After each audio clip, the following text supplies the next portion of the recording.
Buenos días con todas, con todos y con todes. Les damos la bienvenida y muchas gracias por conectarse a este seminario internacional virtual que busca ser un espacio de reflexión sobre las resistencias feministas frente a las violencias machistas.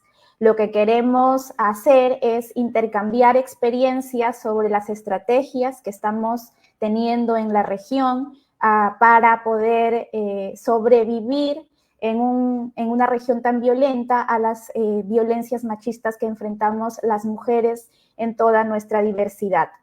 Estamos transmitiendo en vivo desde las cuentas de Facebook de la Fundación Machaca Mauta de Bolivia, Interred y el Movimiento Manuela Ramos. Este evento está siendo coorganizado con nuestras compañeras de la Fundación Machaca Mauta de Bolivia, el Movimiento Manuela Ramos de Perú, y es posible gracias a la Fundación Interred y a la Generalitat Valenciana. Para empezar, le doy el pase a nuestra compañera Paula Robledo de Interred Bolivia, quien va a dar la bienvenida al espacio. Hola Paula, bienvenida. Hola Andrea, muy buenos días a todas y todos. ¿Se me escucha bien? Sí, sí se escucha. Perfecto. Bueno, muy buenos días a todas y todos. Ya me ha presentado Andrea, mi nombre es Paula Robledo, soy la coordinadora de la Fundación Interred en Bolivia. En nombre de todo el comité organizador, les damos la bienvenida a este espacio, a este seminario internacional virtual que hemos titulado Resistencias y estrategias feministas frente a las violencias machistas. Estamos, como decía Andrea, retransmitiendo en vivo, por lo cual le damos la bienvenida a este espacio a todas las personas que nos están siguiendo a través de las redes sociales, defensoras, feministas, lideresas sociales de los diferentes territorios, academia de los diferentes países, universidades, centros técnicos y al público en general que ha mostrado su interés en participar. También quiero dar la bienvenida a todas las asistentes en sala, que son las mujeres que han participado de los proyectos dentro de los cuales se inserta este seminario, tanto de Bolivia, desde donde yo les hablo, como de Perú. A modo de aperturar, en estos 5 minutitos que voy a tener la palabra, queríamos compartirles que estamos realizando este seminario en el marco de 2 proyectos que son apoyados por Interred y cofinanciados por la Generalitat Valenciana. Uno de los proyectos se está llevando a cabo acá en Bolivia, es liderado por la Fundación Machaca Mauta, y el otro proyecto se lleva a cabo en Perú y está siendo liderado por el Movimiento Manuela Ramos. De manera muy breve, yo quería presentarles a estas organizaciones que hemos estado organizando este espacio.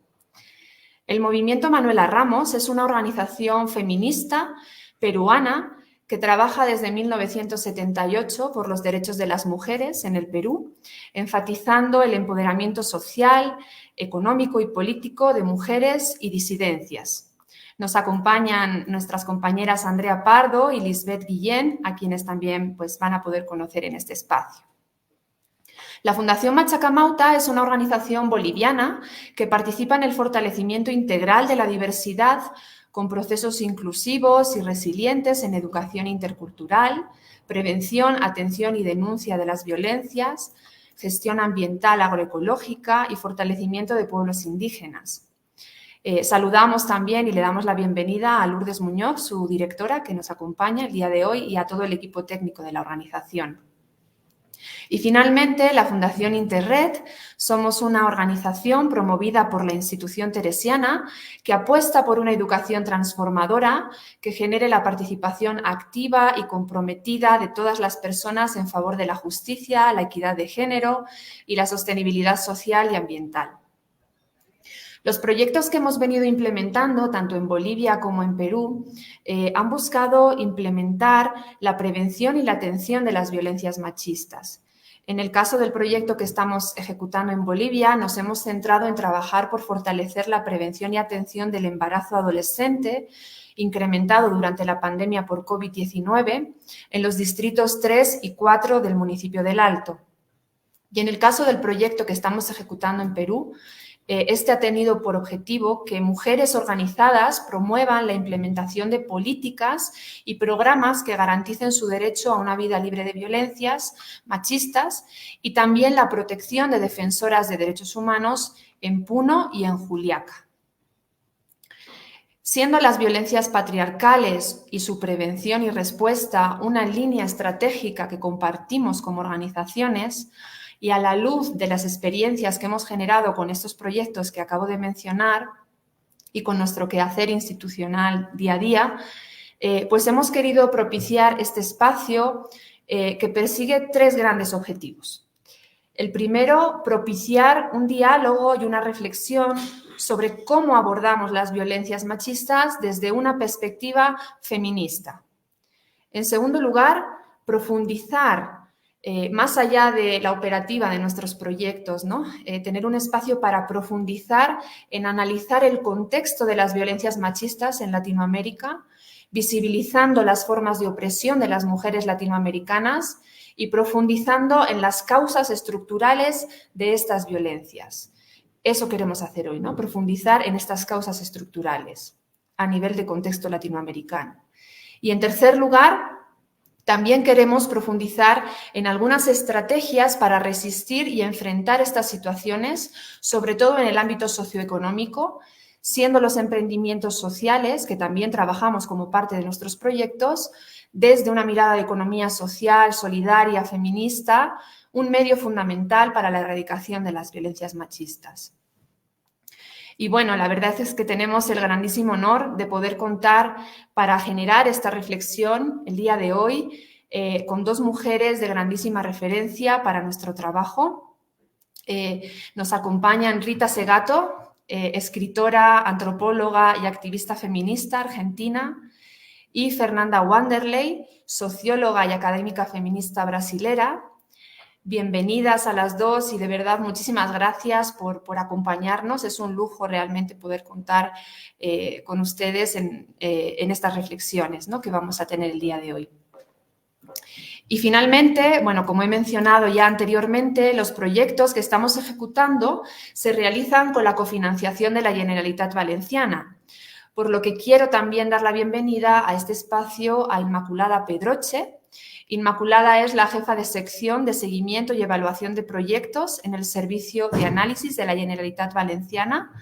Muchísimas gracias, Inmaculada, por acompañarnos y, bueno, por supuesto, agradecer a la Generalitat Valenciana por esta lucha que compartimos desde diferentes espacios y lugares, pero compartida finalmente por la construcción de sociedades libres de violencias machistas en Latinoamérica y en el mundo.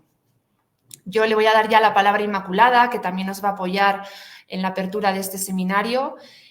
Simplemente, de parte de todo el equipo de Interred, nuevamente darles la bienvenida a este espacio, a este seminario, que queremos que sea de mucho provecho y de mucho aprendizaje. Lo hemos organizado con este propósito y, bueno, pues esperamos que sirva, ¿no?, para fortalecer también no solo nuestras reflexiones, sino también nuestros compromisos institucionales y personales por la erradicación de las violencias machistas. Nuevamente, muchas gracias y les damos la bienvenida.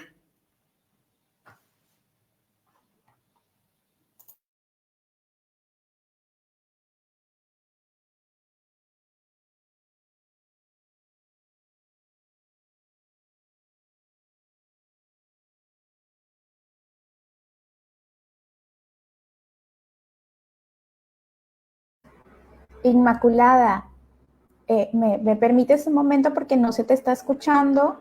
¿Puedes activar tu audio?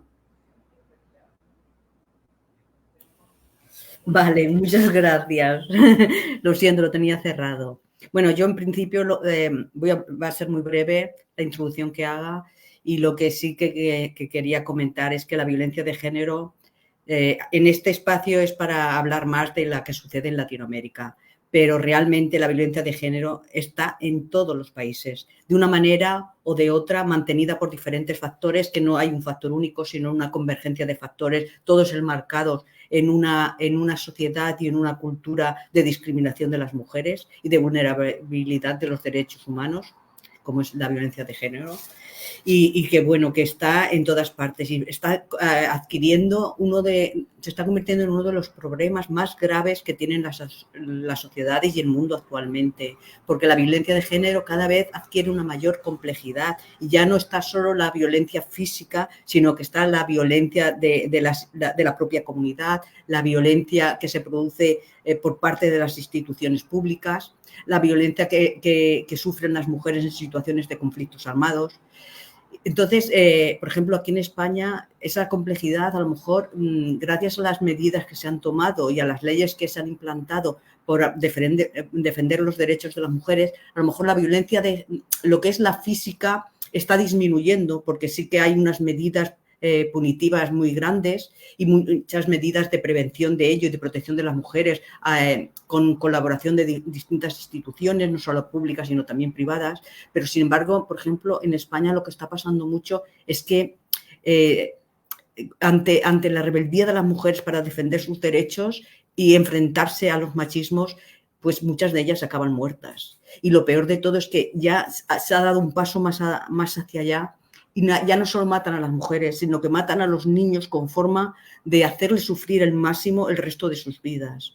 Entonces, es un problema creciente en todas las sociedades. En España sí que se están tomando medidas para paliar todo ello y en concreto desde la Generalitat Valenciana, que es lo que en estos momentos se están subvencionando los proyectos de cooperación que tienen en cuenta la igualdad y los derechos de la mujer, sí que se está planteando lo que es el derecho de las mujeres desde un enfoque transversal, ya no tanto como una estrategia de enfoque estratégico central que se llama derechos humanos, sino como un enfoque transversal. Y se está pidiendo se está exigiendo a todos los proyectos que tengan ese enfoque transversal de violencia sobre la mujer, de igualdad. Por ejemplo, y además los proyectos financiados, todos ellos han incorporado el enfoque de género y se tiene muy en cuenta a la hora de valorar los proyectos.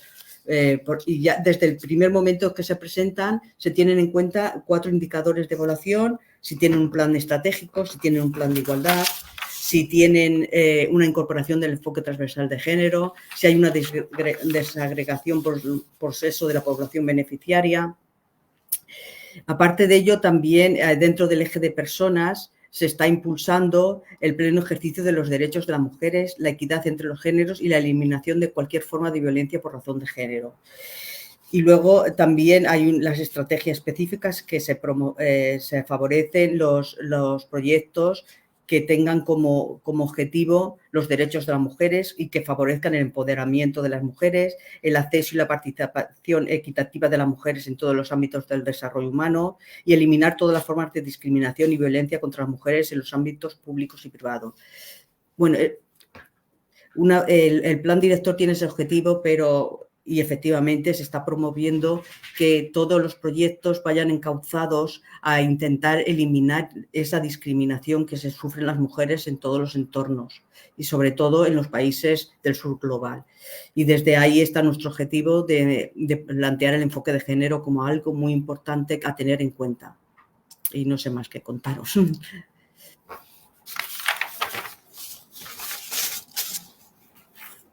Muchas gracias, Inmaculada. Muchas gracias también por darnos alcances de lo que está pasando en España, sí, y de cómo se está teniendo como más este enfoque transversal. Y sí, además, qué importante lo que mencionas acerca de las múltiples violencias, que ya no solamente son unas violencias en el ámbito privado, sino que también tenemos una violencia vicaria, que es cuando los hombres utilizan esta violencia para castigar, entre comillas, a las mujeres. Eso son nuevos tipos de violencia que nos complejizan también el abordaje de la erradicación de la violencia machista acá en Latinoamérica y también aterrizándolo en la región.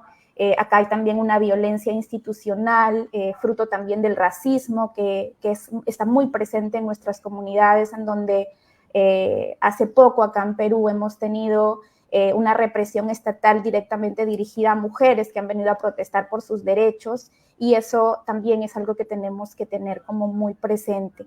Paula, no sé si quieres hacer una reflexión final para darles paso a las ponentes. No, yo creo que ya nomás les damos el paso para poder escucharlas. Nuevamente agradecerle a Inmaculada, ¿no? Y también a las ponentes. Creo que es un lujo realmente que podamos tener este espacio y profundizar, ¿no?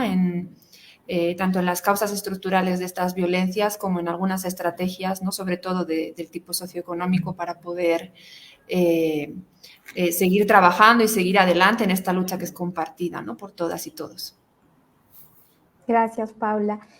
Voy a entonces darle la bienvenida a una de las ponentes, a quien, como ya mencionó Paula, nos honra mucho presentar. Es Fernanda Wanderley. Ella nació en Brasil, pero es ciudadana boliviana desde el 92. Ella está haciendo un trabajo de investigación sobre el desarrollo inclusivo y sostenible, y también sobre políticas públicas, el mercado de trabajo, las desigualdades que se dan en él y la pobreza. Ha publicado varios libros, artículos académicos dentro de este tema, y ella va a ayudarnos con el análisis de los derechos socioeconómicos y estrategias como lucha y resistencia feminista ante el capitalismo patriarcal que enfrentamos en la región. Adelante, Fernanda, bienvenida. Muchas gracias por acompañarnos. Muy bueno. Quiero agradecer a las organizadoras por este espacio para tratar un tema que es tan importante y tan urgente. Como ya ha dicho Inmaculada, es un problema global, es un problema que tiene sus matices en las regiones, en los países, pero que en realidad es un problema que están afectando a todas las mujeres, desde sus distintas nacionalidades, de sus distintas pertenencias, clases, etnias, en fin. Entonces, eso es un tema que efectivamente es estructural y que nos pone a todas y a todos, ¿no? Que estamos comprometidos con la equidad como un tema fundamental. Entonces, hoy me han pedido, como yo con mucha alegría he recogido, centrarme en el tema de los derechos socioeconómicos y principalmente en las estrategias feministas para avanzar en la lucha por sus derechos, y centrando específicamente en los derechos socioeconómicos. Entonces, no sé si pueden presentar. Perfecto. Entonces, hice una pequeña presentación que nos va a guiar. Ahora sí, déjame ver cómo hago para pasar. Ahí está. Quisiera empezar un poco puntualizando el sistema capitalista patriarcal, ¿no? Y lo que es la violencia económica contra las mujeres. Entonces, en este primer punto, es importante pensar que esas dos características estructurales del patriarcado y el capitalismo nos crea un sistema que combina dos cosas. Uno es la explotación de clase, ¿no? O sea, hay un proceso de concentración de la riqueza que sabemos que ha empeorado en las últimas décadas, y una estructura de poder que sistemáticamente desvaloriza, margina y explota a las mujeres. Esto hace que se combine y sale el concepto de violencia económica contra las mujeres, que son, y así lo vemos, como estructuras dinámicas de poder, ¿no? Y que impide de manera sistemática la autonomía económica de las mujeres. ¿Y qué es la autonomía económica de las mujeres? Es el poder para decidir sobre temas de su vida privada, personal, colectiva, pública, de manera autónoma, de manera independiente. Y esta violencia se manifiesta de diferentes maneras y tiene profundas implicaciones, ¿no?, en todas las esferas y ámbitos de la vida. Y de alguna manera lo podemos simplificar, porque ese es un fenómeno complejo, en las barreras de acceso a las condiciones necesarias para que uno pueda efectivamente tener esta autonomía. Entonces, por un lado están las barreras de acceso equitativo a recursos básicos, ¿no? Por otro lado están las barreras de acceso equitativo a recursos económicos. Dependiendo de dónde uno se desarrolla en el mercado de trabajo, en la generación de ingresos, estos factores pueden tener más o menos pesos, pero estamos hablando de barreras para el acceso equitativo a tierra, a vivienda, a capital, el acceso equitativo a subsidios, ¿no?, o impuestos que más bien penalizan, ¿no?, a ciertos grupos, entre ellos las mujeres, barreras al acceso al empleo de calidad, a la remuneración equitativa. Otros pueden ser servicios financieros, ¿no?, cuentas bancarias, créditos, seguros, recursos digitales, por ejemplo, el acceso a plataformas, a otros conocimientos, servicios de desarrollo profesional, capacitación, asesoramiento, incentivos fiscales, entornos propicios para el desarrollo de sus actividades, como también servicios de cuidado. Sabemos, y eso es una contribución feminista muy importante que vamos a hablar un poquito más adelante, de que una de las barreras centrales para el desarrollo económico de las mujeres, además de la participación pública, del ocio, del autocuidado, está precisamente en la división sexual del trabajo desigual, donde las mujeres todavía asumimos el trabajo de cuidado de manera central en todo el mundo, ¿no? En algunos países más, otros menos. En América Latina vamos a mostrar algunas cifras acá. Pero el acceso a los recursos no es suficiente y enfrentamos barreras que, además de acceder a los recursos, necesitamos controlar esos recursos. ¿Qué implica eso?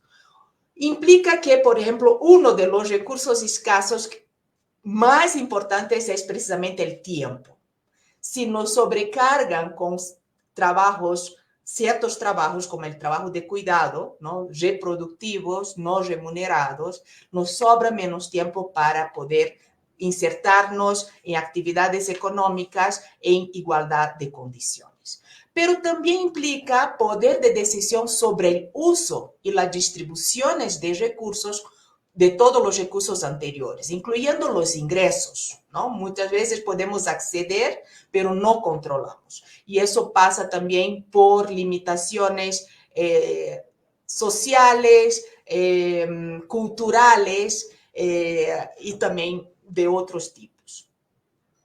Bien, dada esta situación, déjenme ver cómo pasa esto. Aquí está. Tenemos una historia de luchas feministas para lograr esta autonomía económica. Y eso pasa por lograr derechos. Derechos que van, por supuesto, derechos, la lucha ha abarcado los derechos civiles, los derechos políticos y los derechos sociales, ¿no? Y estas luchas a lo largo de la historia, y si nos centramos en América Latina, fueron diversas, ¿no? Y han ido logrando de manera paulatina, con retrocesos también, de manera desigual, primero el reconocimiento de esos derechos. Pero con el reconocimiento tampoco no es suficiente, ¿no? Es necesario, pero no suficiente. Y hemos también, y seguimos la lucha por tener las condiciones para el ejercicio efectivo de estos derechos. Dos contribuciones fundamentales de las luchas feministas que quisiera en esta presentación enfatizar. Uno es el derecho a la acción colectiva. Eso es clave. Y nuestra capacidad de articularnos, de colaborarnos, de cooperarnos, de articular diferentes sectores con base en causas comunes. A la vez que asumiendo, reconociendo nuestras diferencias, nuestra capacidad para generar plataformas, generar sororidad, generar apoyos mutuos para lograr causas comunes, ¿no? En relación a nuestra equidad, en nuestro valor en la sociedad, nuestra autonomía, que en esta presentación estoy poniendo mucho énfasis en la autonomía económica. Y un otro gran contribución que quisiera enfatizar es una contribución de cambiar el enfoque, cambiar la forma como entendemos la economía, como entendemos el trabajo. Eso fue fundamental. Fue fundamental para poner en primera plana el problema de las múltiples violencias, de las múltiples discriminaciones y cómo y cuáles deberían ser entonces nuestras propuestas de transformación.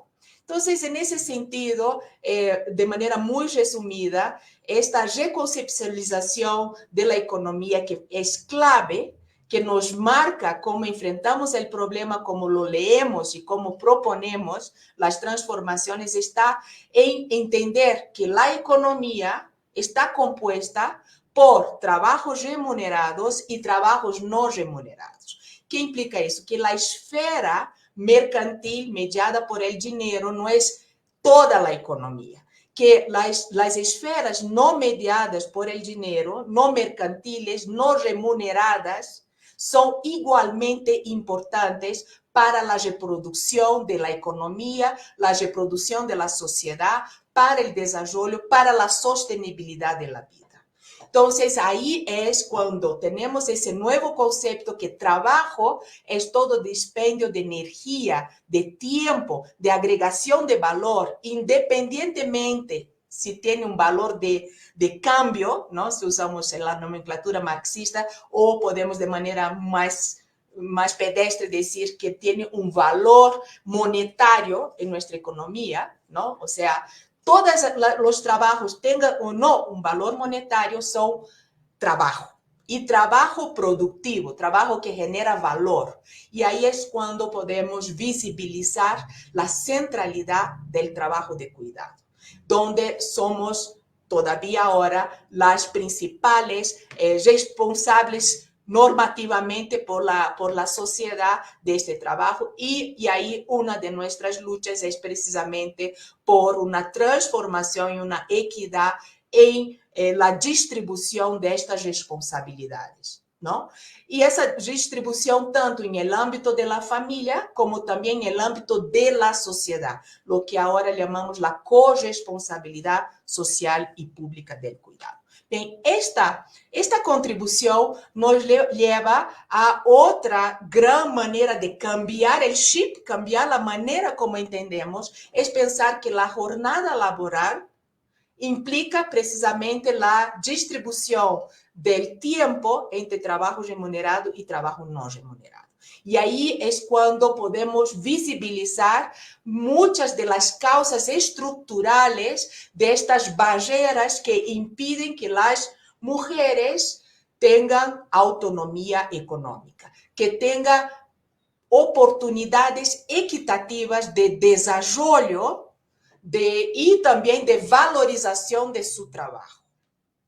Y por lo tanto, oportunidades también de superar explotaciones y superar situaciones de pobreza, de vulnerabilidad y en todos los ámbitos de la vida, porque sabemos que estas situaciones de vulnerabilidad, de carencia de autonomía económica, tienen consecuencias centrales para todos los ámbitos de la vida. Para estar en una situación de mayor vulnerabilidad, de violencia física, sexual, psicológica, que todo eso viene de manera muy articulada. Bien, entonces, en esta lucha, ¿no? En realidad tenemos que hablar en plural. Las luchas feministas son diversas y además se han estructurado por clivajes de clase, de étnicas, generacionales, por supuesto también de regiones. Es muy diferente las luchas desde América Latina, ¿no? Una región con con todo el peso y la historia colonial de una lucha desde otras regiones, ¿no? Y también otro clivaje que muchas veces no está tan visible es que estas luchas también han puesto pesos e importancias en cuál derecho vamos a luchar y vamos a priorizar y cómo lo vamos a hacer, dependiendo también de la inserción laboral. Entonces, somos diversas, ¿no? Luchando de maneras también diversas, pero al final con bases muy comunes. Entonces, por supuesto, está la lucha por el derecho a la educación en igualdad de condiciones, el derecho a la salud y la seguridad social, por ejemplo, la lucha de las trabajadoras del hogar remuneradas en América Latina. Hasta ahora, en muchos países, incluyendo Bolivia, las trabajadoras del hogar están luchando por el derecho a la seguridad social. O sea, su reconocimiento como trabajadoras que aportan a nuestra sociedad, a nuestra economía, y su reconocimiento es un proceso que viene avanzando, pero no de manera homogénea, ¿no?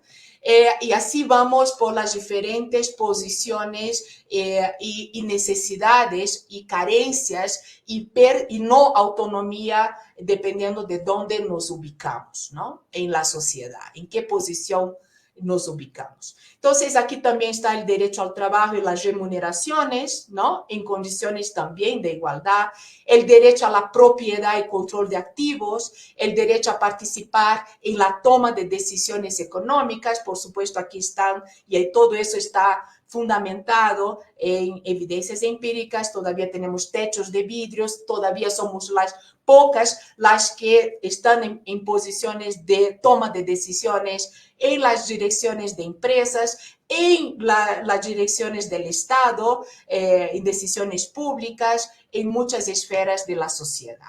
El derecho a espacios de trabajo libres de acoso laboral y sexual, eso sigue siendo un tema central. A esto se añade la violencia digital, que ahora también se está agravando y poniendo sobre la mesa en el siglo XXI como un tema central. Por supuesto, sigue la lucha del cuidado como un derecho social y la importancia de la corresponsabilidad social y pública del cuidado con políticas públicas, con servicios para realmente una transformación de la división sexual desigual del trabajo, ¿no? Y como vamos a ver, también está la lucha del reconocimiento y apoyo por otras formas de hacer economía, por otras formas de organización económica. Bien, en estas luchas diversas, ¿no? Históricas y actuales, contemporáneas, las feministas hemos estado luchando no solo por el reconocimiento y ejercicio de derechos individuales, pero también por la transformación social más amplia, cuestionando las bases mismas del sistema económico y de la discriminación sistémica. Y ahí quisiera centrarme en una lucha importante que es la lucha feminista por economías alternativas. Y ahí entro ya en el tema específico de lo que es la economía social y solidaria, los emprendimientos sociales. Esta lucha feminista se articula con otros movimientos, ¿no? Como también las otras, y en caso específico de esta lucha, se articula con movimientos que están realmente luchando por formas de hacer economía alternativas, tanto a la forma capitalista, pero también a la forma estatal, ¿no? Entonces, es una tercera alternativa. Y este modelo económico valora y pone en el centro el bienestar colectivo y la sostenibilidad social y ambiental sobre la acumulación del capital y el crecimiento económico ilimitado. Por lo tanto, y eso es una contribución feminista fuerte, está entender y transformar la forma como entendemos la economía no solo como un sistema de producción y consumo a secas, pero como un medio para construir relaciones sociales equitativas y sostenibles, poniendo a la vida, no solo humana, a la vida, ¿no?, en toda su biodiversidad y toda su diversidad cultural en el centro, ¿no? Entonces, ahí están los valores de la equidad, la solidaridad y la cooperación. Y estos movimientos enfatizan las ventajas de una forma de emprendimiento, ¿no? Una forma de organización de la economía para la producción, para la comercialización, para el consumo, que muchos llaman de los emprendimientos sociales. Y ahí tenemos que pensar qué son esos emprendimientos sociales. Una característica de los emprendimientos sociales es que precisamente son distintos, tanto en forma, hasta en todos los sentidos de cómo se organiza, de las empresas capitalistas que están orientadas a la búsqueda de ganancia, ¿no?, y su apropiación por propietarios, como también de las empresas públicas que son gerenciadas por el Estado. Es otra forma de organizar y gestionar. Y está centrada en una gestión democrática entre socio-trabajadores o socio-trabajadoras o mixtas. Pero eso implica que no se elimina en esta forma organizativa, económica, la relación obrero-patronal o la relación entre un gerente estatal y sus trabajadores. Los mismos trabajadores son los socios de este emprendimiento y, por lo tanto, la manera como la propiedad, la manera como gestionan y sus objetivos son distintos. Y esto está muy desarrollado en todas las regiones del mundo, ¿no?, incluyendo en América Latina. Entonces, son relaciones laborales horizontales entre sociotrabajadores, ¿no? Hay una búsqueda de viabilidad económica, sin duda alguna, o sea, esos emprendimientos funcionan en el marco del mercado, pero están articulados con objetivos sociales y ambientales. En realidad, esos objetivos sociales, ambientales, se vuelven centrales, ¿no? Entonces, hay una priorización del bienestar de los socios trabajadores, de la comunidad en que están y de la sociedad en general, ¿no? Entonces, son otra manera de hacer economía. Y aquí es importante decir que eso no es una utopía, no es algo que quisiéramos que exista, ya existe. Y eso es lo interesante. Y tiene muchas formas de hacerlo. Y tiene ya muchas prácticas. Pero para que esos emprendimientos sociales puedan desarrollarse, puedan multiplicarse, puedan generar todos los beneficios que aportan, también es muy importante cambios en los contextos institucionales. Una región que ha avanzado muchísimo en cambiar el contexto, o sea, ¿qué implica eso? En las políticas macroeconómicas, las políticas sectoriales, las políticas microeconómicas, las reglas del juego, los marcos regulatorios para que ellos puedan ser lo que son y desarrollar todo su potencial, es Europa. Ha avanzado muchísimo. En América Latina estamos en la lucha y queremos que esto ocurra desde una perspectiva transformativa de género, por lo tanto feminista. Entonces, esos emprendimientos sociales se vuelven un mecanismo, ¿no?, muy importante de la estrategia de lucha feminista. ¿Por qué? Porque ellos pueden convertirse, tienen ese potencial en poderosas herramientas en contra de las estructuras del capitalismo patriarcal.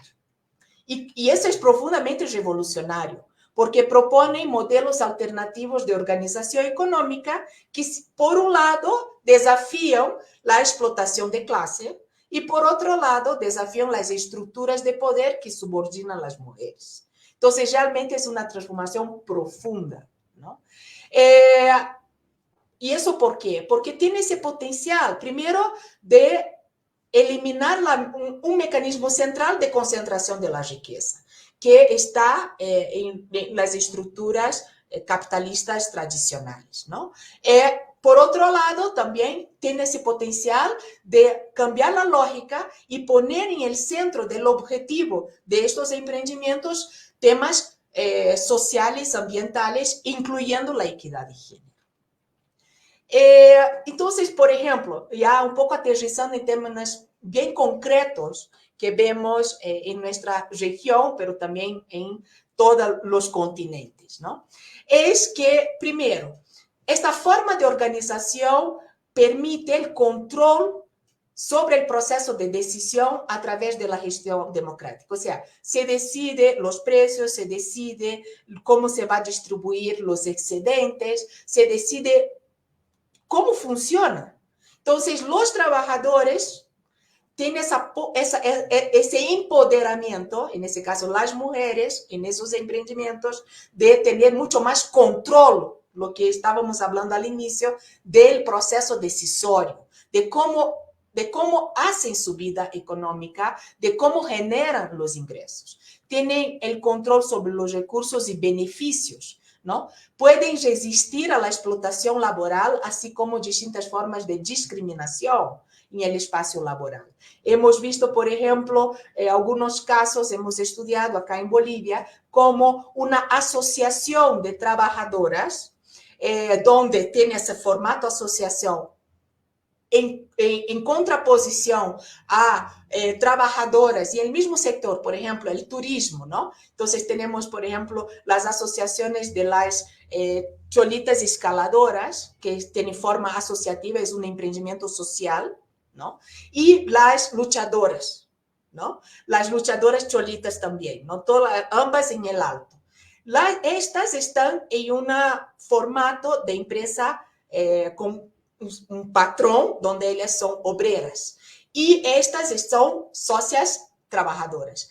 La satisfacción, el empoderamiento económico de las que están en formato de emprendimiento social es mucho más alto, tanto de manera objetiva como de manera subjetiva. Esa es una tesis doctoral que está por ser defendida esos días.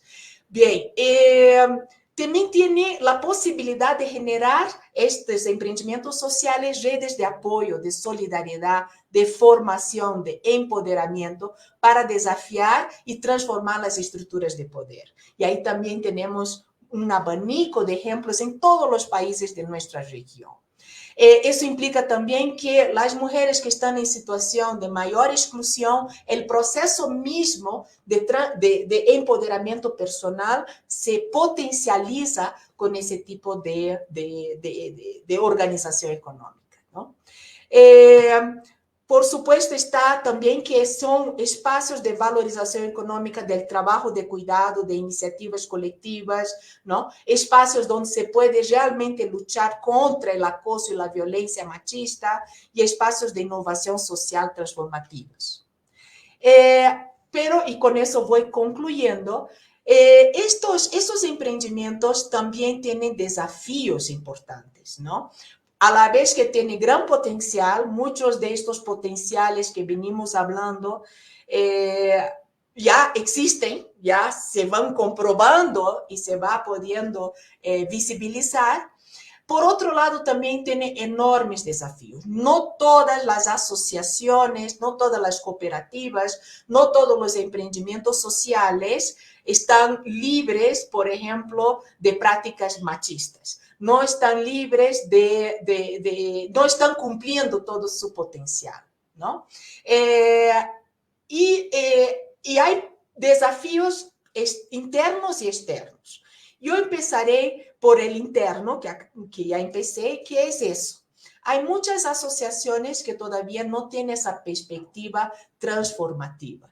Y eso es algo que tenemos ahí un gran campo, las organizaciones no gubernamentales, las políticas públicas, las universidades, todas nosotras y nosotros que estamos comprometidos con la justicia social y la transformación y la equidad entre hombres y mujeres, entre los géneros, de apoyar a estos emprendimientos para que asuman esta lucha y que realmente lo transformen. En este punto, quiero mencionar que esta dificultad ocurre principalmente en los emprendimientos mixtos, o sea, en que están hombres y mujeres. Esto es algo, por eso que muchos emprendimientos, las mujeres prefieren tener emprendimientos de puras mujeres, donde de alguna manera saltan muchas barreras para poder cumplir este horizonte transformativo. Pero eso no es suficiente. Tenemos que trabajar también para ver cómo hacemos que los emprendimientos mixtos también se transformen. Y hay otras muchas barreras internas que podemos trabajar, que estoy llamando internas, que es dentro del mismo emprendimiento. Pero también hay barreras externas en el contexto, que también tenemos luchas que nos faltan muchísimo. Y uno central en América Latina, en muchos países de América Latina, es el reconocimiento legal y social de estos emprendimientos. Por ejemplo, en Bolivia. En Bolivia todavía no tenemos un reconocimiento, ellos no pueden inscribirse, ¿no? En el sistema para que funcionen, por ejemplo, como una asociación económica, ¿no? Todavía no se puede. Entonces, ellos tienen que ponerse como asociación civil o como cooperativa, pero que no responde a lo que son en toda su diversidad. Entonces, aquí hay una lucha de transformación de las instituciones. Y ahí podemos también inspirarnos en avances en otras regiones. Una región que ha podido avanzar bastante en eso y que sigue, por supuesto, con nuevos desafíos, sin duda alguna es Europa, ya que tenemos un evento acá, ¿no? Con el apoyo, ¿no? De la Generalitat de Valencia. Yo creo que aquí tenemos un intercambio muy prolijo, muy interesante de experiencias para que sigamos como América Latina en este proceso. También el reconocimiento social, ¿no? De que esos son emprendimientos sociales, también hay aquí algo para muchos, ¿no? Que tenemos como lucha. Pero también el acceso limitado a financiamiento, a mercados, a recursos técnicos, principalmente aquellos emprendimientos sociales que tienen liderazgo de mujeres, que están siendo promovidos por las mujeres. Entonces, todo eso nos lleva a que, sí, sin duda alguna, uno de los mecanismos, no es el único, de lucha feminista por una transformación estructural del sistema económico y por la autonomía y el empoderamiento de las mujeres, está esta lucha que se centra en una nueva forma de hacer economía transformativa, feminista, pero que apunta a una transformación estructural del sistema económico más amplio en que estamos insertos. Con esto termino mi presentación. Muchísimas gracias y estoy atenta a la continuación.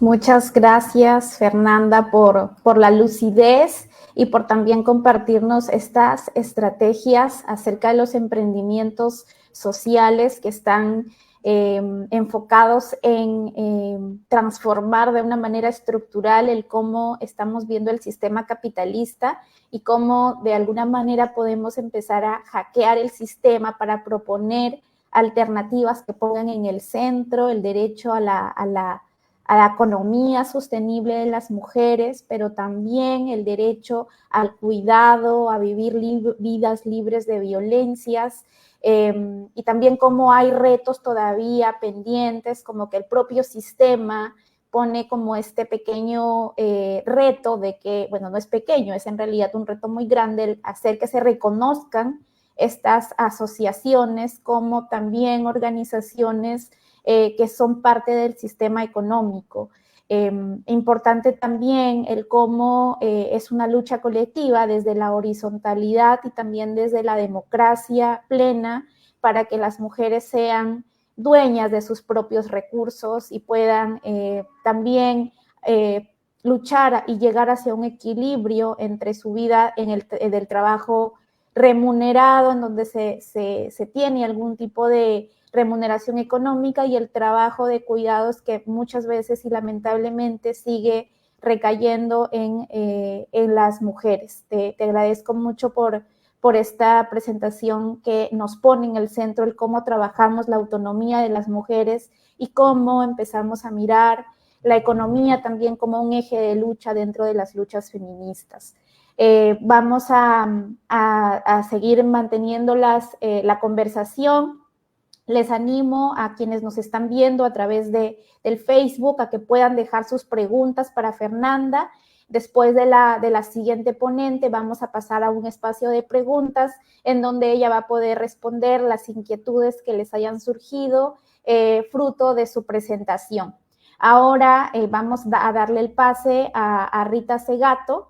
Rita es una antropóloga, es una escritora, feminista, activista, que siempre nos pone en el centro también la guerra contra las mujeres que estamos experimentando en estos momentos de manera estructural, y ella nos va a ayudar con el análisis de este contexto dentro de Latinoamérica y sobre las estrategias que estamos teniendo las feministas dentro de la región para poder salir o enfrentar estas violencias machistas y erradicarlas.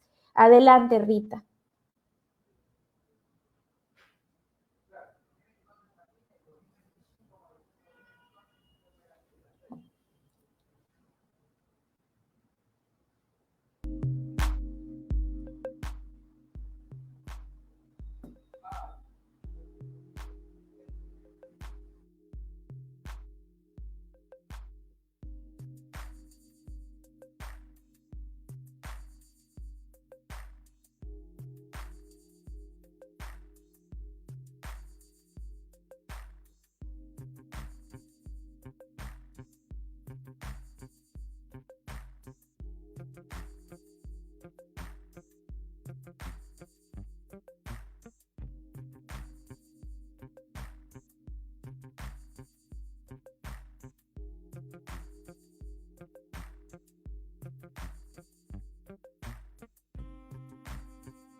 compañeras que nos están viendo a través de las redes sociales. Parece que tenemos algún tipo de inconveniente para conectarnos con Rita Segato. Estamos intentando solucionar los inconvenientes de la tecnología. Estamos en Mercurio retrógrado, según los astros, y esto nos está pasando factura, pero estamos haciendo todo lo posible por conectarnos con Rita y para poder escucharla.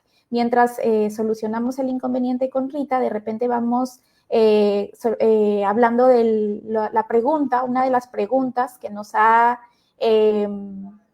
hecho, nos ha hecho una pregunta Jen Fernández a través de las redes sociales para Fernanda, donde nos dice que si podrías, Fernanda, proporcionarnos el nombre o el ejemplo de algunos emprendimientos sociales así en Europa y quizás también en Latinoamérica.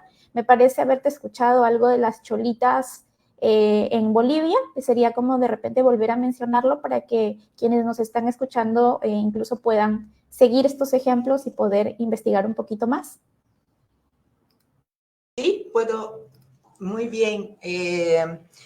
Sí, mira, son muchísimos los ejemplos de emprendimientos que llamamos emprendimientos sociales, ¿no? En Bolivia, Perú, Argentina, Chile, Colombia, México, todos los países, ¿no? Hemos escrito un libro que puedo poner acá la referencia, que hemos denominado, porque es un libro, Empresas Sociales, que son también emprendimientos sociales, donde están muchos ejemplos. Eso está online, voy a compartir acá. Para que uno pueda, ¿no?, ver, tener ahí todas las referencias detalladas. Aquí lo importante es que pueden tener muchos formatos, pueden ser asociaciones, he mencionado acá la asociación de las cholitas escaladoras, ¿no?, que es una forma de asociación, ellos se asocian, ¿no? Lo importante es el modelo, hay mucho en Brasil, hay en todos lados, que ellos se asocian como socias trabajadoras. Entonces, ellas no tienen un patrón, esa es la diferencia de una empresa privada típica, ¿no ve? No hay alguien que es dueño, ¿no?, usando también el vocabulario marxista, dueño de los medios de producción y que les da un salario. Por eso no hay una relación obrero-patronal, ¿no? Entonces, y aquí, por ejemplo, la Señor de Mayo, hay muchísimas, en varias áreas. Las escaladoras es turismo, pero hay en artesanía, hay en el sector de producción de alimentos, hay producción de manufactura, en servicios, en todas las áreas se pueden tener ese tipo de forma. Puede ser también cooperativas. Las cooperativas históricamente también fueron, ¿no?, centrales en ese tipo de estructura, donde la forma de las relaciones laborales es distinta, ¿no?, porque son socios trabajadores. La propiedad también es distinta porque es del conjunto. La forma como distribuyen los ingresos también es otra. La lógica es otra. La lógica no es de tener un excedente, ¿no?, que es distribuido a través de salarios fijos, ¿no?, o a destajo, no importa, y que hay un excedente que va solo a los que son los propietarios. Entonces, no hay una búsqueda de ganancia, ¿no?, pero también hay otras características que las hacen distintas. Entonces, pero también, además de asociaciones, además de cooperativas, también hay las comunidades o las empresas comunitarias. También pueden tener formato, por ejemplo, para la vivienda, ¿no?, o la forma de vida, o en el campo. Entonces, también hay las comunidades indígenas, ¿no?, que también tienen una forma de organización específica, que no es ni propiedad privada ni estatal. Entonces, hay muchas variaciones que pueden darse.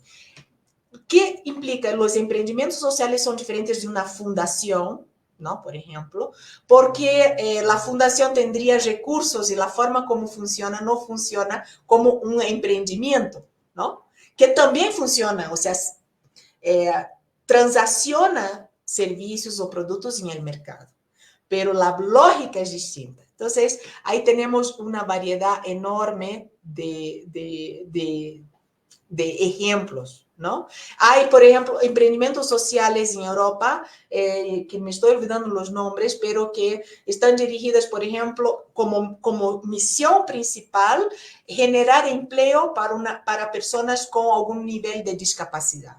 Pero que son tan exitosos. Hay, por ejemplo, en España, una empresa de helado que es tan exitosa que va ganando inclusive a las empresas capitalistas tradicionales, pero su objetivo central es un objetivo social.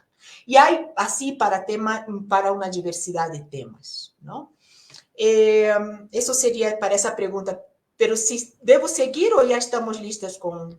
Sí, Fernanda, justo quería enlazar lo que nos estás comentando porque María Victoria nos pregunta cuál es la necesidad que tenemos de reconocer estas experiencias de emprendimiento femenino como tales y no legalizarlas como empresas privadas. Eso es clave en la voz de los mismos actores de estos tipos de emprendimiento. Yo estoy aquí solo transmitiendo lo que ellos, su lucha, ¿no? Es muy grave que ellos no puedan ser reconocidos legalmente de la forma como están organizados, porque si no les obligan a cosas que no es lo que se propone. Una empresa privada tradicional, ¿no? Y la forma como la podemos legalizar implica, por ejemplo, una relación obrero-patronal, ¿no? Hay regulaciones que les obligan a poner cosas que no es lo que ellos son, ¿no? Entonces, eso les impide su desarrollo, impide que puedan funcionar como quieren funcionar. Entonces, no ellos luchan por una legalización, pero una legalización en sus términos. Entonces, eso implica pensar que no hay, y es cambiar un chip también, ¿no? Que no hay solo una manera de empresa, no hay solo una manera de emprendimiento, ¿no? La empresa privada es una, así, ¿no? Privada, capitalista, tradicional es una, pero hay muchas otras.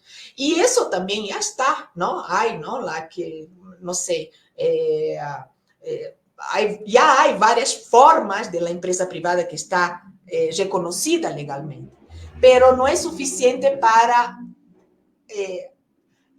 trabajar con esas otras formas. Entonces, lo que ellos piden es una sofisticación del sistema, ¿no? De reconocimiento legal para que puedan abarcar esas otras formas de hacer economía, ¿no? De hacer empresa.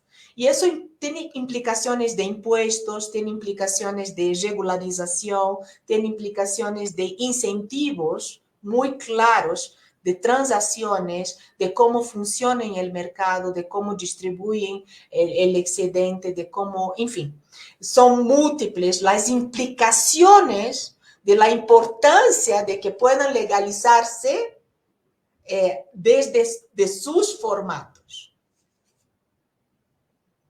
No sé si con eso sí, Fernanda. Voy como hilando las preguntas que tenemos varias, pero te voy a preguntar dos inquietudes que nos han dejado que de alguna manera son muy parecidas.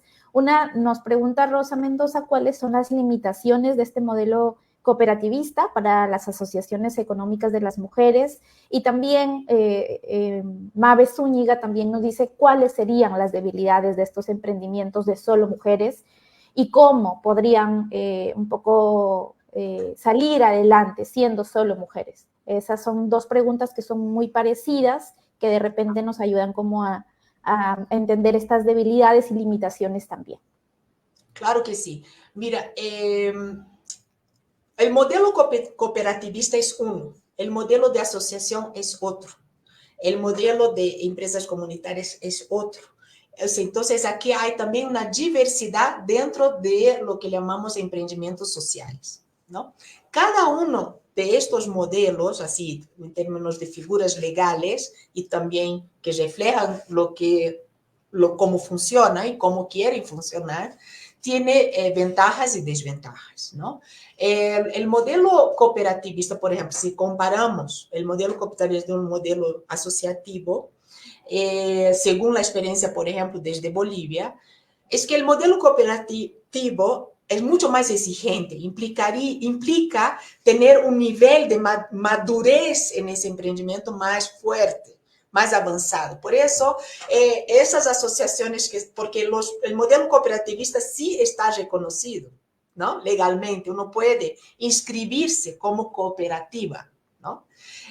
Pero hay exigencias y hay formas que muchas otras todavía no lo tienen. Y la mayoría de estas muchas otras son precisamente experimentos de mujeres, por mujeres, ¿no? Entonces, eso es.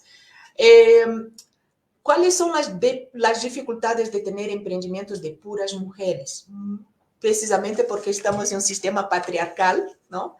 Donde las limitaciones que enfrentan las mujeres en general en muchas dimensiones son todavía mucho más fuertes que los hombres. Entonces, ahí hay limitaciones de acceso a recursos y de control de recursos, ¿no?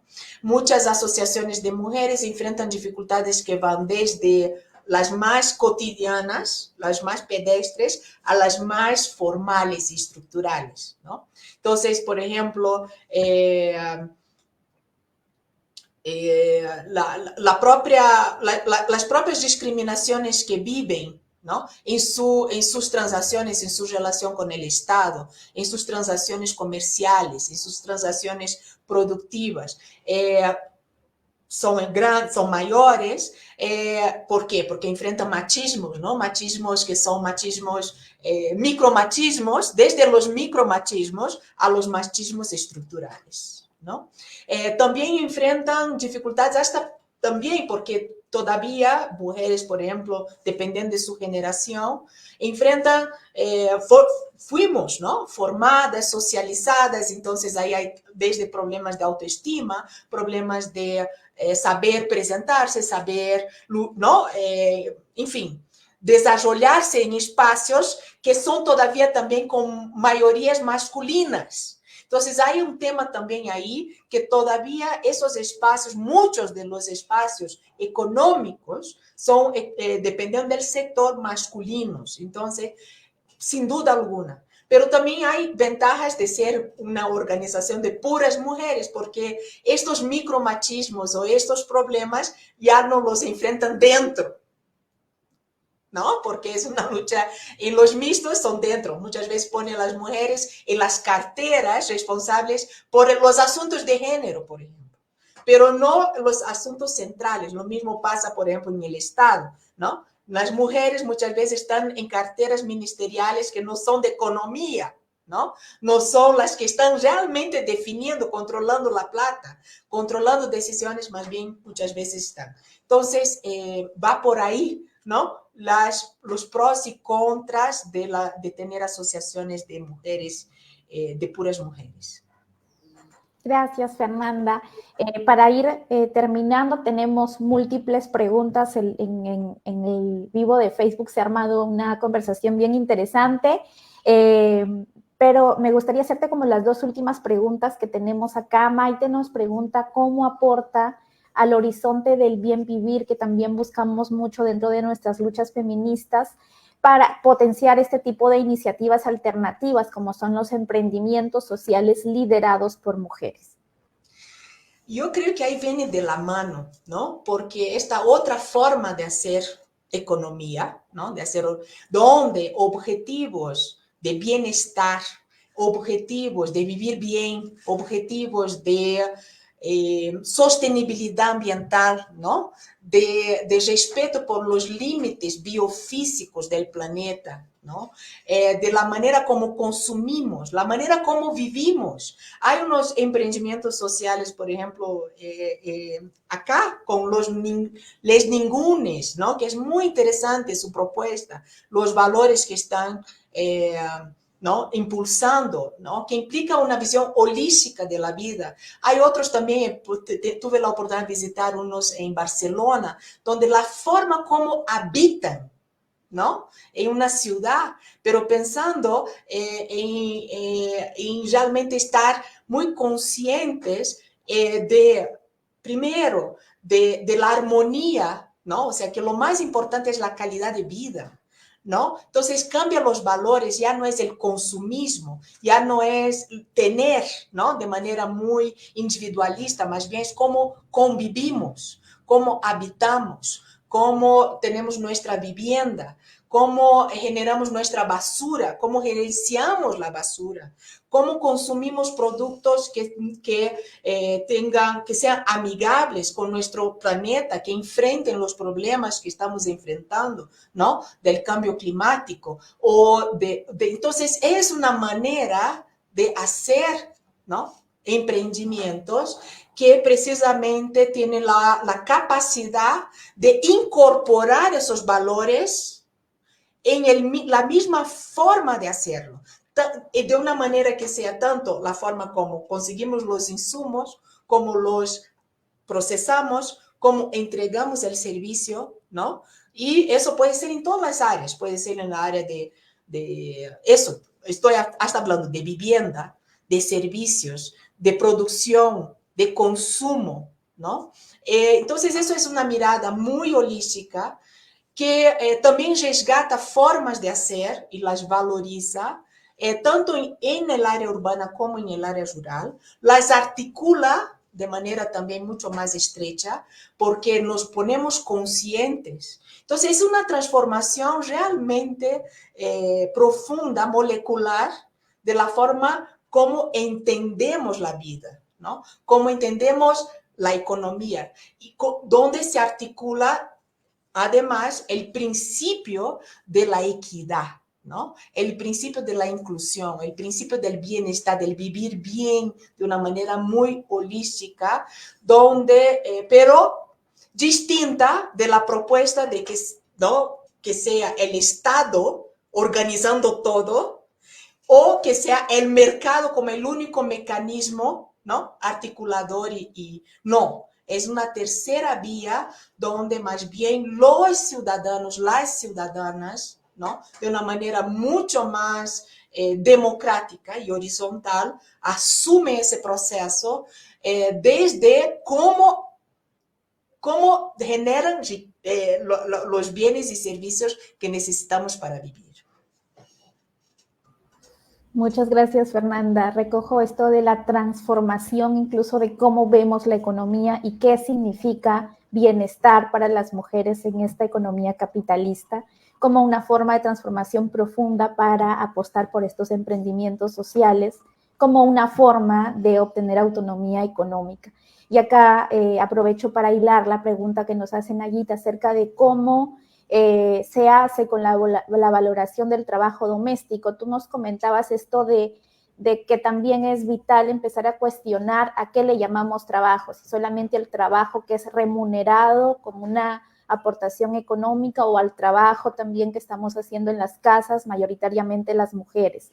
Ella nos pregunta cómo hacemos para valorar ese trabajo doméstico, por ejemplo, en casos de alimentos, en cuando los van a los temas judiciales por tenencias, y las mujeres también tienen la necesidad de justificar que el trabajo que hacen en casa también es un trabajo que, aunque no remunerado, aporta al bienestar de la vida y también a la producción del sistema capitalista, que muchas veces no es tomado en cuenta. ¿Cómo harían estas mujeres para hacer esto? Y también aprovecho para hacer una pregunta mía, personal, de cómo también estos emprendimientos sociales pueden ayudarnos a entender el trabajo doméstico no remunerado y también el trabajo en el que sí recibimos una remuneración, cómo conseguir un equilibrio entre estas dos cosas y que no haya como conseguir como el equilibrio para que tengamos un buen vivir, que es lo que también han mencionado anteriormente.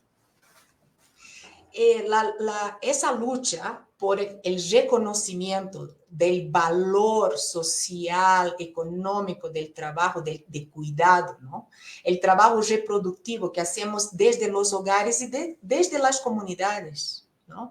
Y que todavía la mayor parte de este trabajo todavía hacen las mujeres, ¿no? Es clave. Esa es una lucha clave. Y se da en muchos niveles, ¿no? Porque en realidad esto es un cambio cultural profundo. Y este cambio cultural profundo de valorización de este trabajo, en el nivel micro, eso es una transformación dentro de las familias, ¿no? donde queremos una transformación de las identidades de lo que es ser mujer, de lo que es ser hombre, de la paternidad como de la maternidad, ¿no? La paternidad es esa idea, esa transformación de que ser responsable, ¿no? Por otras personas, y paternidad no me refiero solo a los hijos y hijas, pero también todo ese trabajo de cuidado con los adultos mayores, con personas enfermas, con personas que tienen alguna discapacidad, con los niños, niñas, adolescentes, ¿no? Todo ese trabajo de cuidado, que los hombres lo asuman, ¿no? Es también parte de la lucha, ¿no? Y que las mujeres puedan no tener que asumirlas solas, ¿no? Entonces, eso es un cambio profundo. ¿Cómo se hace eso? Yo creo que eso se hace desde muchas entradas, ¿no? Y en términos de mediano y largo plazo, eso implica nuevas formas de educar. La educación, el rol de la educación, no solo en la casa, pero en la escuela, en la universidad, en todos los procesos de socialización de la vida, ¿no? Por otro lado, están los cambios en las estructuras mismas, por ejemplo, en las empresas, las empresas. Pensaremos en las empresas capitalistas. Implica también un cambio en lo que se entiende, por ejemplo, como el trabajador ideal, ¿no? Muchas veces las empresas todavía funcionan como que el trabajador ideal es aquel que no tiene responsabilidades familiares, ¿no? Y eso es una transformación que necesitamos urgente, ¿por qué no? El trabajador ideal tiene que ser aquel hombre o mujer que sí tiene equilibrio, ¿no? Entre su vida personal, su vida familiar y su vida laboral. Y eso implica nuevas políticas de recursos humanos, ¿no ve? Nuevas políticas de contratación, de promoción, de remuneración, de cómo se organiza la empresa. Bien, los emprendimientos sociales tienen la ventaja de que esto se vuelve como su propia identidad, puede volverse como su propia identidad, ¿no? De promover una transformación en la concepción de la responsabilidad compartida, no solo entre los miembros del hogar, ¿no? Como también de la propia sociedad. Entonces, ahí necesitamos también que la sociedad, las empresas, los emprendimientos, el Estado asuman y genere un contexto de cuidado, ¿no? En términos de habitabilidad, en términos que esa sea una política transversal, esa es la lucha, ¿no?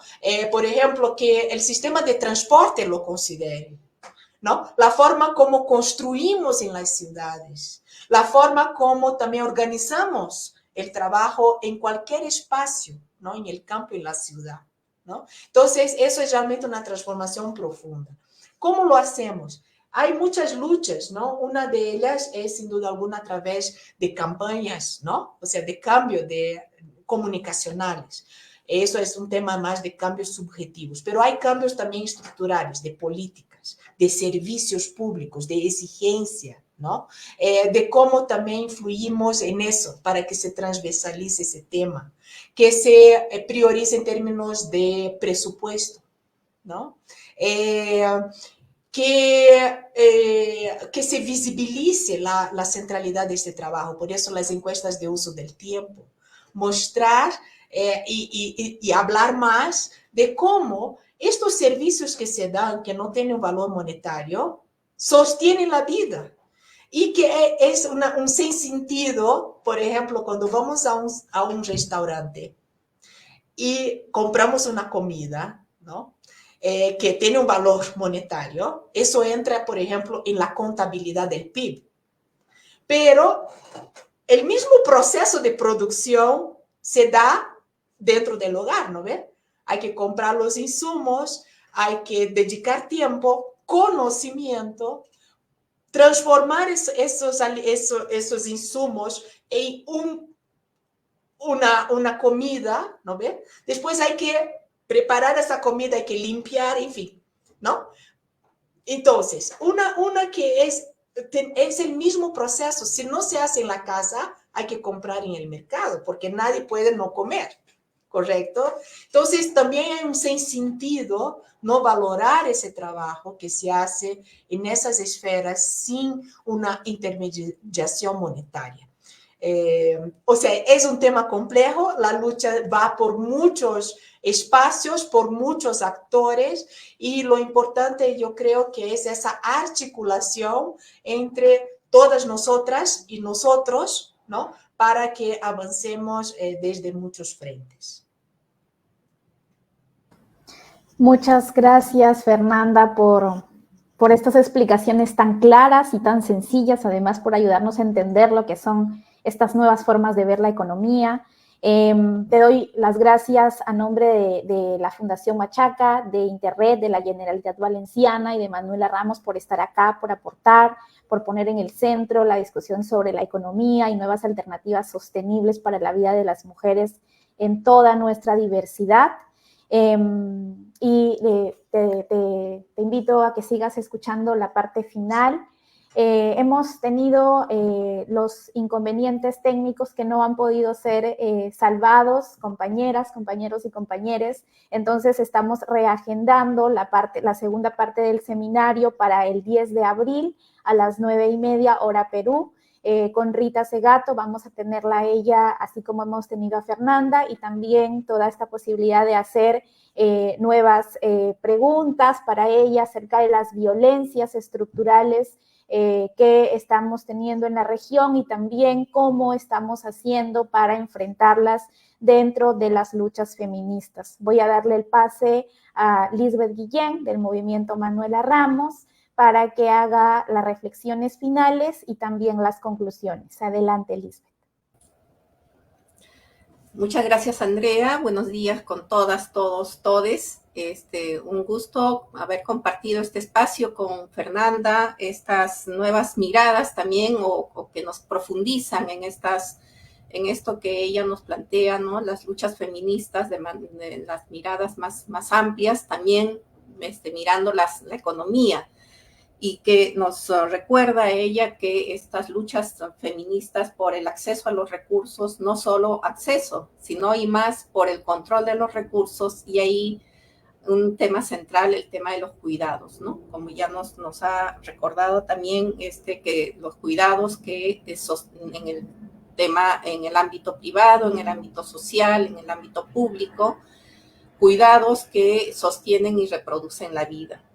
Y en esta línea también nos plantea esta gran posibilidad y esperanza también de los emprendimientos sociales como nuevas formas, ¿no? de organización económica, donde se cuestiona todo este poder clasista, patriarcal, y también se desafían los esquemas de poder de género, ¿no? Entonces nos plantean también estas nuevas miradas para estar atentas en nuestros respectivos entornos, también de cómo se están redefiniendo, reelaborando estas formas de asociación de las mujeres, sus diversidades y diversidades, para generar también otras formas de sostener la vida, de reproducir la vida. Y por supuesto con grandes desafíos, ¿no? Con grandes desafíos que nos enfrenta prácticamente a revolución cultural para desmontar todos estos patrones socioculturales, ¿no? Estas prácticas que sostienen las violencias en sus diversas expresiones y cada vez recreándose también, ¿no? Que sostienen estas violencias, la discriminación estructural contra las mujeres y diversidades, que una de sus grandes expresiones es pues justamente la violencia en sus diferentes modalidades, ¿no? Entonces nos recuerda todo este ámbito desde lo económico, pero que tiene sus grandes potencialidades también para transformar estas relaciones de poder, estas relaciones discriminatorias, este sistema patriarcal y racista y colonial.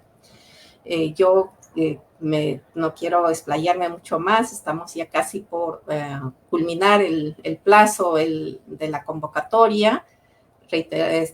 Decirles nuestras disculpas por esta imposibilidad de arreglar estos aspectos técnicos con nuestra ponente Rita. Ella tomamos su ofrecimiento y agradecemos que nos pueda acompañar el próximo 10 de abril a las 9:30 hora Perú. Y agradecer pues nuevamente estos esfuerzos de alianzas y objetivos compartidos con Interred, con la Fundación Machaca, por supuesto con la Generalitat Valenciana, por hacer un mundo libre de violencias para todas, todos, todes. Y en especial, por supuesto, para las mujeres y diversidades. Muchas gracias.